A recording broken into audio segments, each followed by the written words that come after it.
Benjamin Netanyahu dan ambisi serangan ke Rafah adalah dua hal tak terpisahkan yang masih menjadi fokus dunia untuk saat ini.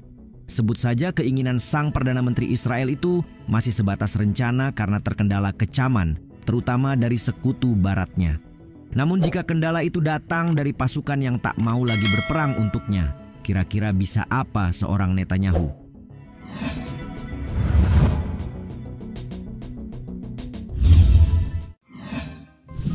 Pasukan Israel kibarkan bendera putih. Bukan sekali dua kali Netanyahu melontarkan rencana serangan ke kota Rafah di Gaza Selatan. Tak peduli meski kota itu menjadi rumah bagi ratusan ribu warga Palestina untuk berlindung sejak perang pecah pada Oktober lalu. Terbaru, kabar baik seputar perang muncul, namun akan menjadi berita tak menyenangkan jika itu diterima oleh Netanyahu. Bagaimana tidak, 30 anggota tentara Israel yang tergabung dalam pasukan pendudukan Israel IOF dilaporkan membelot dan menolak mematuhi perintah invasi darat di kota Rafah. Berdasarkan keterangan CNBC yang mengutip Channel 12 disebutkan, mereka mengaku kelelahan dengan perang. Media Israel itu kemudian melaporkan bagaimana para prajurit mengibarkan bendera putih lantaran tak lagi mampu melanjutkan pertempuran yang kini memasuki bulan ke-7. Pejabat Angkatan Darat Israel sendiri sudah mengatakan bahwa mereka tidak akan memaksa personel cadangan untuk ikut serta dalam invasi. Sementara itu, mantan Kepala Direktorat Operasi IOF, Israel Ziv menyatakan penolakan terhadap serangan militer apapun di Rafah adalah wajar. Terlebih tidak adanya rencana tata kelola pasca operasi, yang mana itu sama saja dengan operasi bunuh diri karena Hamas bisa melakukan penyergapan strategis terhadap IOF. Ia mencatat bahwa invasi Rafah mempunyai risiko yang tinggi, lebih tinggi dibandingkan semua yang pernah dijejal IOF di Gaza.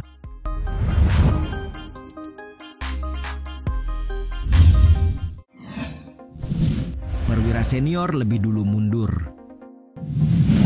Mundurnya pasukan Israel atas perintah serangan ke Rafah nyatanya hanya satu dari sejumlah kekacauan yang harus dihadapi pihak Netanyahu.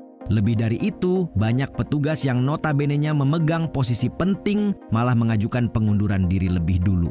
Mengutip media penyiaran Israel yang dimuat Press TV dalam rilis awal Maret lalu, sejumlah nama seperti Laksamana Muda Daniel Hagari, Kolonel Butbul, serta Kolonel Moran Katz, dan juru bicara internasional untuk militer Israel, Letnan Richard Heck telah mengundurkan diri. Laporan tersebut juga menyebut alasan di mana pengunduran diri massal ini disebabkan oleh protes petugas atas masalah operasional dan pribadi. Carut-marutnya internal IDF yang tak biasa selama masa perang dianggap mencerminkan adanya gangguan di dalam unit juru bicara militer Israel. Menteri Urusan Militer Israel, Yoav Galan, bahkan mengakui bahwa tentara rezim membayar harga yang sangat mahal dalam agresinya terhadap Gaza. Sebelumnya, seperti dimuat Al Jazeera dalam rilisnya, ada kepala intelijen militer Aharon Halifa yang juga mengundurkan diri jauh-jauh hari. Pejabat senior Israel ini menjadi orang pertama yang mengundurkan diri karena gagal mencegah serangan 7 Oktober oleh Brigade Qassam dan kelompok bersenjata Palestina lainnya di Israel Selatan.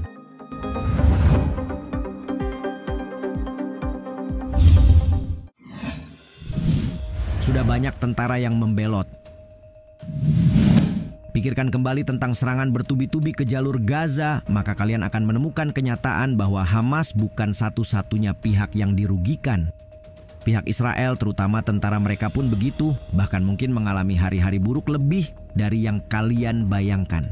Dalam kasus tentara yang membelot misalnya, siapa sangka mereka harus menjalani hari-hari menyedihkan sebagaimana yang dialami tentara cadangan IDF bernama Amos Shani Atzmon. Ia adalah salah satu personel yang menentang kebijakan Netanyahu untuk terus melanjutkan perang di jalur Gaza.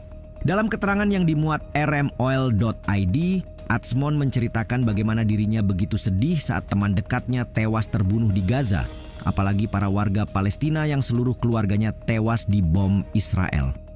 Tidak hanya itu, dalam kasus berbeda ditemukan pula indikasi terkait tentara yang mulai lelah dalam menjalani situasi perang. Sindonews yang mengutip situs web Wala Israel menemukan laporan tentang pasukan IDF yang memilih mengundurkan diri karena lelah berperang melawan Hamas. Tidak hanya itu, banyak pula di antara mereka yang tidak dapat menanggung tekanan psikologis dan meninggalkan militer pada akhirnya. Menurut portal berita tersebut, sekitar 3.475 tentara yang terluka per 2 Maret 2024 telah dirawat di pusat rehabilitasi tentara, di mana sekitar 250 tentara diberhentikan dari dinas karena menderita gejala stres berkepanjang akibat perang.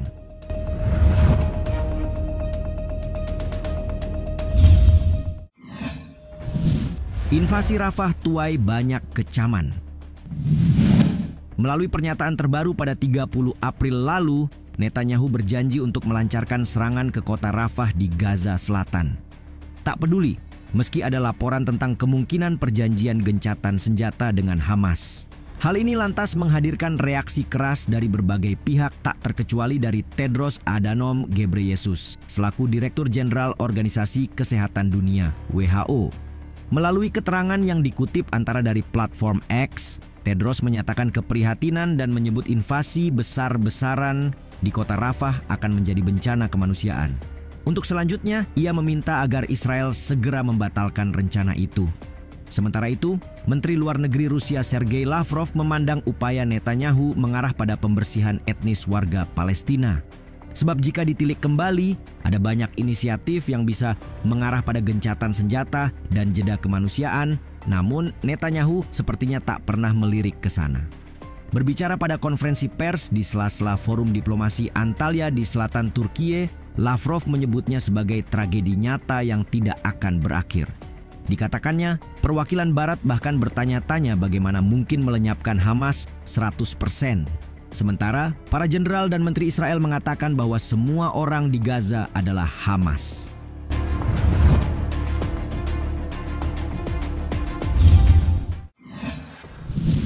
Ditentang Amerika Serikat. Amerika Serikat adalah pendukung diplomatik dan pemasok senjata utama Israel. Ada banyak bukti yang mengindikasikan betapa AS selalu berdiri paling depan untuk Israel. Namun tidak dengan rencana penyerangan ke Rafah. Mengapa demikian? Sejumlah liputan media menyebut itu karena Israel tidak menyiapkan rencana pasca operasi dan AS tidak suka itu. Setidaknya demikianlah yang dikatakan Menteri Luar Negeri AS, Antony Blinken dalam keterangannya dalam sebuah kunjungan ke Israel beberapa waktu yang lalu. Melalui keterangan kepada wartawan disebutkannya bahwa AS tidak dapat dan tidak akan mendukung operasi militer besar-besaran di Rafah jika tidak ada rencana efektif untuk memastikan warga sipil tidak dirugikan.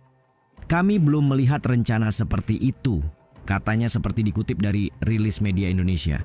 Ia juga menambahkan tentang cara yang lebih baik, dan inilah yang tengah mereka bicarakan saat dirinya mengunjungi Netanyahu, sekitar sebulan setelah Biden mengeluarkan peringatan keras bahwa kebijakan Washington dapat berubah jika Israel gagal mengambil langkah-langkah untuk mengatasi kerugian sipil, penderitaan kemanusiaan, dan keselamatan pekerja bantuan.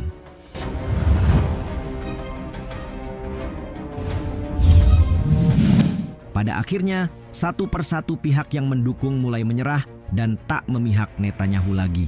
Itu karena ia bebal ingin menyerang Rafah padahal kota itu adalah sebuah tempat yang sangat ramai dan beresiko untuk disentuh. Menurut kalian, dengan berbagai resiko yang ada, akankah Netanyahu tetap berada dalam pendiriannya menyerang Rafah?